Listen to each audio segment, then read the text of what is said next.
Sir 4 నెలల పైనే అవుతుంది కొత్త ప్రభుత్వం వచ్చిన తర్వాత. అంటే చంద్రబాబు నాయుడు గారు చెప్పినట్టుగా ఒక్కొక్క పథకం చేసుకుంటా వస్తున్నా అని చెప్తున్నారు. జగన్మోహన్ రెడ్డి గారు మాత్రం అసలు ఏం పరిపాలన విధ్వంసంగా ఉంది. ఏమీ లేదు. ఒక 5 ఏళ్ళు కళ్ళు మూసుకోండి నేను వస్తా అంటున్నాడు. ఏంటి? అసలు ఇక జీవితంలో మనిషి అతను చచ్చిపోయే లోపు అసలు రాడండి. ఇక జగన్మోహన్ రెడ్డి అనేవాడు రాడు. ఎందుకని? జగన్మోహన్ రెడ్డి అనేవాడు వ్యవస్థలన్నీ నిర్వీర్యం చేశాడు. వ్యవస్థలో ఎక్కడా పనిచేయట్లా. ఇవాళ మీరు చూస్తే లా అండ్ ఆర్డర్ విజయవాడ ఎలా కంట్రోల్లో ఉందంటే రాత్రి 12 గంటకు కూడా సీఏలు ఎస్ఐలు రోడ్ల మీద తిరిగి ఆకతాయిలు తాగేవాళ్ళని గంజాయి తాగేవాళ్ళని ఏరేస్తున్నారు. జగన్మోహన్ రెడ్డి పరిపాలనలో తాడేపల్లి వాళ్ళ ఇంటి పక్కనే గంజాయి కేసు ఒక అమ్మాయిని చంపేస్తే పట్టించుకున్నాడు లేడు. ఇవాళ విజయవాడలో మీరు వీడియోలు చూడండి, యూట్యూబ్లోకి వెళ్ళి పోలీసులు ఎంటబడి కొడుతున్నారు.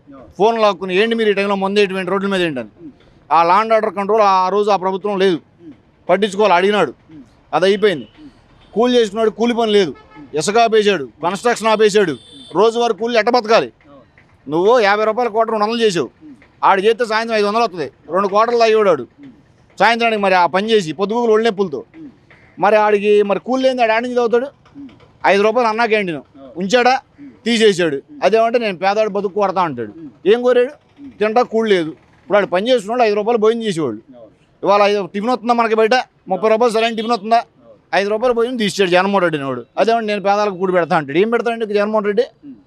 అసలు అతను ఎందుకు పనికిరాడండి. వాళ్ళ కాంట్రాక్టులు ఇచ్చుకుని అట్లా కమిషన్ కొట్టా తప్ప, ఆ లావుడి కంపెనీలకు డబ్బులు ఇచ్చుకుంటా తప్ప అతను ఎందుకు పనికిరాడు జగన్మోహన్ రెడ్డి వాడు. కానీ సార్ అంటే మీరు అన్నట్టుగా ఈ 4 నెలలుగా మీరు అన్నట్టు ఉచిత ఇసుక చేశారు, పెన్షన్లు పెంచారు. పెన్షన్ 3000 నుంచి 4000 చేశారు. వికలాంగులకి అయితే 3000 నుంచి 6000 చేశారు. ఒక్కొక్కటి నెమ్మదిగా చేసుకుంటా వస్తున్నా కూడా ఎందుకు ఇంత? ఏమండే, మాట తప్పను మడం తిప్పను అనే మాట ఆ జగన్మోహన్ రెడ్డి నోట్లో ఫస్ట్ మన మంచి నెంబర్ 1 అబద్ధం అదేనండి. అది జనాలకు చెప్తాం వరకే, చేసేది ఏం లేదు. ఆ రోజు పెన్షన్ ఏమన్నాడండి? 2000 పెన్షన్ 3000 చేస్తానన్నాడు. గెలిచినాక ఏమన్నాడు? 1 by 1 పెంచుకుంటూ వెళ్తాను, 250 అన్నాడు. చంద్రబాబు నాయుడు ఏం చెప్పాడు? 4000 అన్నాడు. ఆ మాట చెప్పాడా? ఆయన మాట తప్పుంది మడం తిప్పుంది ఎవరంటే చంద్రబాబు నాయుడు. పేదలను పైకి లేపాలని కోరినే చంద్రబాబు నాయుడు. కంపెనీలు తీసుకొచ్చి టాబీ మేస్త్రి కొడుకు వాళ్ళ కంపెనీలో ఉద్యోగం చేస్తే 40,000 ఉద్యోగం చేస్తే ₹1,00,000 జాబ్ చేసి అపార్ట్మెంట్లో ఉండి కారు కొనుక్కుని ఇంట్లో వాళ్ళని తిప్పగలిగే చంద్రబాబు కంపెనీలు తీసుకోవడం వల్ల. వీడు వచ్చిన కంపెనీల దగ్గర కమిషన్ తీసుకున్న కంపెనీలు ఎవడొస్తాడండి? ఇవాళ ఎగబడి వస్తున్నారు. లోకేష్ మనం చూసి చూడసారి ఉంటారు. లోకేష్ అన్న మొన్న ఒక జూమ్ కాల్ పెడితే కొన్ని కోట్ల పెట్టుబడి వచ్చింది. సో ఎన్ని కళ్ళకు కనబడుతున్నా కూడా ఎందుకు పదే పదే ఇలా విమర్శించడం? అంటే ఇప్పుడు 151 జనాలు మీకు మ్యాండేటరీగా నమ్మి 151 సీట్లు ఇచ్చినప్పుడు 11 సీట్లకు నేను ఎందుకు వచ్చేసానని కనీసం సమీక్ష చేసుకోవాల్సిన అవసరం కూడా లేదంట. అతను అన్యాయం ఎటుంటే అటు ఉంటాడండి. న్యాయం అయిపో అతను నిలబడ్డావు. అతనికి అసలు ముందు చదువు లేదు. ఆయన చదివిన చదువులు కూడా దొంగ చదువులే. ఏంటి మీరు కడపల్లి ఎంక్వైరీ చేసుకోండి. నేను చాలామంది ఎంక్వైరీ చేశా. అసలు వాళ్ళు వలస వచ్చిన వాళ్ళు, వాళ్ళు చేసే మాటలు, వాళ్ళు మాట్లాడే మాటలు రకరకాలుగా ఉంటాయి. వాళ్ళ వల్ల ఏమీ కాదు. ఆ జగన్మోహన్ రెడ్డి కనీసం మన రాష్ట్రంలో ఎన్ని మండలాలు ఎన్ని జిల్లాలు వరద వస్తే కనీసం కలెక్టర్లతో మాట్లాడే జ్ఞాపక శక్తి కూడా అతనికి లేదు. ఏం మాట్లాడతాడో తెలియదు. ఫోన్లో టైం ఒక రకం చూపిస్తుంది. అతను ఇంటర్వ్యూ లైవ్ అంటాడు, అది ఎప్పుడో మాట్లాడి ఎన్నో టేకులు తీసుకుని మాట్లాడాడు. చంద్రబాబు నాయుడు అర్ధరాత్రి వరద వచ్చిందంటే మొన్న అర్ధరాత్రి 12కి 2ంటికి సరే కలెక్టర్లతో మీటింగ్ పెట్టి వరద ప్రాంతానికి వెళ్ళి పర్యటించే వ్యక్తి ఎవరైనా ఉంటే చంద్రబాబు నాయుడు అండి. మీరు ఎప్పుడైనా చూసుకోండి, వైజాగ్ కుదుర్తు చూసుకోండి. జగన్మోహన్ రెడ్డి వచ్చాడా? ప్రతిపక్షంలో ఉన్నాడు, వచ్చాడా? సినిమాకి వెళ్ళాడు, లండన్ వెళ్ళాడు. ప్రజలు ఎవడు చూస్తాడు? చంద్రబాబు ప్రతిపక్షంలో ఉన్నా సరే వచ్చి వాళ్ళకి అవసరాలు ఏంటో చూసి వెళ్ళేవాడు.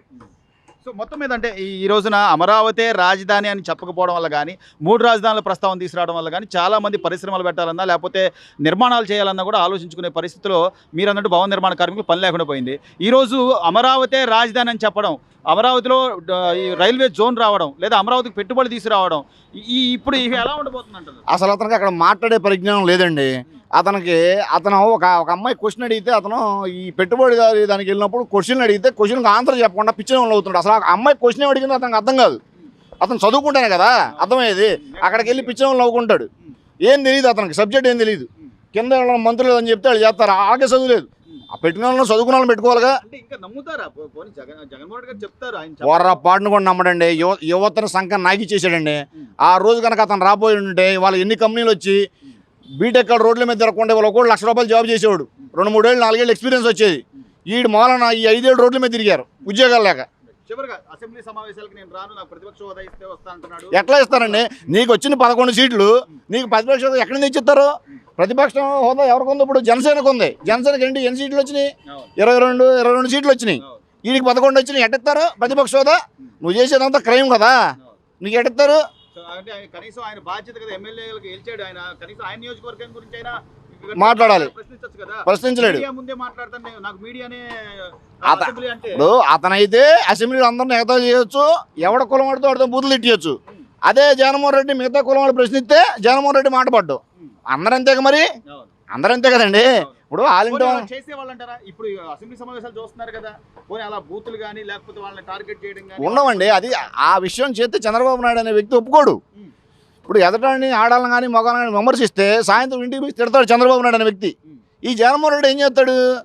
అరే నువ్వు కమ్మడుగా నువ్వు కమ్మని తిట్టు, అరే నువ్వు రెడ్డిగాని తిట్టు, నువ్వు కాపుగా కాపాని కులాలని కలిపి వ్యవస్థలన్నీ నాశనం చేసిన వ్యక్తి ఎవడన్నా అంటే జగన్మోహన్ రెడ్డి అని. చివరగా అంటే వాళ్ళు కనీసం తెలుసుకోలేరు. ఈ రోజుకి పేరుని నాని గారు అదే మాట్లాడతారు, బొత్స సత్యనారాయణ గారు 3 రాజధానులు కట్టుబడి ఉన్నామంటారు, లేకపోతే అంబటి రాంబాబు గారు పదే ప్రెస్ మీట్కి వచ్చి మేము ఇలాగే ఉంటామని చెప్పి మాట్లాడారు. అసలు ఈ అంబటి రాంబాబు అన్నాడు అమ్మాయిలు పిచ్చాడండి. ఈడు ఆడ రికార్డులు వచ్చినా సరే సిగ్గు లేకుండా ఆడ ఇంకా ప్రెస్ మీట్ మాట్లాడుతున్నాడంటే అసలు ఆడు ఎందుకు బతుకున్నాడు అర్థం కాదు. అంబటి రాంబాబు అన్నాడు ఆ సత్యనపల్లిని దోచుకున్న వ్యక్తి ఎవడైనా అంటే అంబటి రాంబాబు గారు.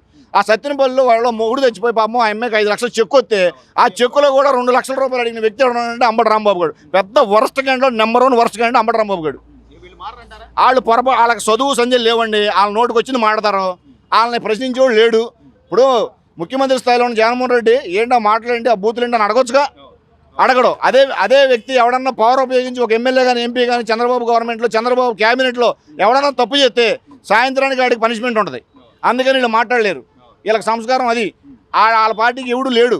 ఇక ఆడి ఏం చెప్తే అది పిచ్చి. ఎంత మాట్లాడితే అంత పదవులండి వాళ్ళకి, ఎంత మాట్లాడితే అంత డబ్బులు. అన్నీ తెలుసు, అన్ని అబ్జర్వ్ చేసి తోస్తారండి.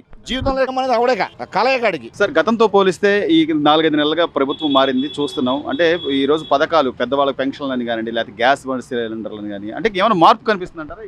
ఎలా ఉంది? మార్పు కనిపిస్తుంది ప్రస్తుతానికైతే. కొంచెం కారులో పడినట్టే ఉంది గవర్నమెంట్, బాగానే ఉంది. సో పనులు అనేవి అన్నీ కానీ పనులు అనేవి కానీ అన్ని కదిలినాయి. అంతకుముందు అనేది కిరాయిలు కానీ పనులు కానీ బాగా ఇబ్బందిగా ఉండేది. ఇప్పుడైతే పనుల పరంగా కానీ చాలా ఫ్రీగానే ఉంది, రొటేషన్ అవుతుంది. రోడ్లు బాగానే ఫ్యాష్ వర్క్లు అయితే అయినాయి.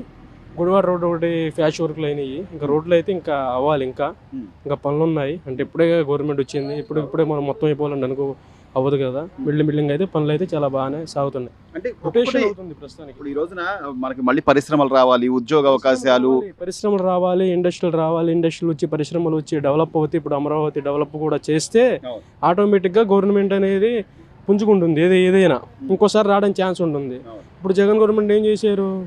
5 సంవత్సరాలు సంక్షేమం చెప్పించి డెవలప్ వదలడం వల్ల జనాలు ఈయన ఏమనుకున్నాడు, గుడ్డిగా నమ్మాడు. ఇంకా వచ్చేది అనుకున్నారు. కానీ జనాలు ఆటోమేటిక్గా మనసులో వచ్చింది. అంటే రొటేషన్ అవ్వలేదు. 5 సంవత్సరాలు రొటేషన్ ఏమాత్రం కూడా అవ్వక బాగా 5 సంవత్సరాలు ఇబ్బంది పడ్డారు. సంక్షేమంతో పాటు అభివృద్ధి కూడా ఉండాలి, సంక్షేమం ఉండాలి, ఇన్కమ్ జనరేట్ అవ్వాలి. ప్రతి ఒక్కటి మధ్య తరగతి నుండి కోటేశ్వరుడు దాకా రొటేషన్ అవుతేనే కదండి ఏదైనా జరిగేది. ఇప్పుడు ప్రస్తుతానికి మధ్య తరగతి నుండి ప్రతి ఒక్కరికి రొటేషన్ అయితే అవుతుంది. ఈ గవర్నమెంట్ అంత ముందు ఆషాఢం అనేది, శ్రావణ మాసం, కార్తీక మాసం బాగా ఇబ్బందులు పడేవాళ్ళం. ఇప్పుడైతే ప్రస్తుతానికి రొటేషన్ అయితే బాగానే అవుతుంది. సో మొత్తం మీద సార్ అంటే ఈరోజు పథకాలు ఒక్కొక్కటి చేసుకుంటూ వస్తున్నారు. సూపర్ 6 పథకాలకు సంబంధించి అంటే రేపు మళ్ళీ పండగకు కూడా మహిళలకు ఉచిత బస్సు అని వీళ్ళు ఒక్కొక్కటి చేసుకుంటూ వస్తున్నారు. అసలు జగన్మోహన్ రెడ్డి గారు మాత్రం ఏమీ లేదు, పరిపాలన అంత శూన్యం కనబడుతుంది, అంత విధ్వంసం అని చెప్పి ఆయన అంటున్నారు. ఆ మాట కరెక్ట్ కాదు. ఇప్పుడు చేసే పనిని మనం మంచి చెప్పాలి, చెడుని చెడే చెప్పాలి. ప్రస్తుతానికైతే జరుగుతుంది. ఇప్పుడు ఆ బస్సులు ఇవన్నీ ఫ్రీగా పెట్టేసేవాళ్ళు. అంత మొన్నే రీసెంట్గా వరదలు వచ్చి దారుణంగా కొన్ని 100 కోట్ల నష్టం వచ్చింది. దానివల్ల వెనకబడ్డారు. ఇప్పుడు మన మిల్లింగ్ అయిపోయింది. సూపర్ 6 అనేది మొత్తం ఒకేసారి డెవలప్, ఒకేసారి అందరి అకౌంట్లో వేసేసి రోడ్లు వదిలేసేసి గాలికి వదిలేసేస్తే జరగదు రొటేషన్ వరకు. ఇప్పుడు సంవత్సరానికి ఒక 10-15 వేలు ఇచ్చాడండి. 10,000 ఇచ్చేస్తే రొటేషన్ జీవితం సాగిపోదుగా. రూపాయి వాల్యూ లేదుగా ప్రస్తుతానికి, డాలర్ వాల్యూ ఉంది. కానీ దానికి తగ్గట్టు ఖర్చులు ఎక్కువైపోయినాయి. ఖర్చులు ఎక్కువైపోవడం వల్ల అలా జరిగిద్ది మిల్లింగ్గా డెవలప్ అవుతూ. జగన్మోహన్ రెడ్డి గారు అంటున్నట్టు 5 ఏళ్ళు కళ్ళు మూసుకోండి మళ్ళీ మన ప్రభుత్వం వచ్చుద్ది, అసలు ఇప్పుడు లా అండ్ ఆర్డర్ ఇవన్నీ కూడా ఇబ్బందులు ఉన్నాయి అంటున్నారు. అంటే ఇంట్లో భార్య బిడ్డలను కూడా సోషల్ మీడియాలో తీసుకొచ్చి పోస్టులు బూతుల రూపంలో పెడితే దాని మీద యాక్షన్ తీసుకోవడం తప్పంటారు? యాక్షన్ తీసుకోవడం అండి. ఇప్పుడు మరి దారుణంగా గవర్నమెంట్లో మంత్రులు అనుకోకుండా మరి దారుణంగా తిట్టారు, చేశారు. ఇప్పుడు ప్రస్తుతానికి అయితే అలా లేవుగా. మంత్రులు అనేవాళ్ళు సక్రమంగా వాళ్ళ పద్ధతి ప్రకారం ఉన్నారు కదా. వాళ్ళ పద్ధతిగా ఉన్నప్పుడు మనం అప్పుడు అసెంబ్లీ సమావేశాలకి ఇప్పుడు అసెంబ్లీ ఇప్పుడు ఎలా సమావేశాలు చాలా బాగున్నాయి. అప్పుడు అసెంబ్లీ సమావేశాలు వినాలంటేనే యూట్యూబ్ ఆన్ చేయాలంటేనే బూతులు దారుణంగా ఉండేవి. ఇప్పుడైతే అలా ఏం లేకుండా జాయిగా సాగుతుంది. మనం కూడా గవర్నమెంట్కి ఛాన్స్ ఇవ్వాలి, అలా జరుగుతూ ఉండాలి. కానీ ఇప్పుడిప్పుడుకే చేసేయాలి, ఇప్పటికే అయిపోవాలంటే అయిపోదు. ఇది రాష్ట్రం, ఇది మొత్తం మీద అయితే కొంత మార్పు కనిపిస్తుంది. కొంచెం ఇంకా కొంత develop మార్పు అవుతుందా? ఉంది, ఇంకా డెవలప్ అయ్యిద్ది అనుకుంటున్నాం.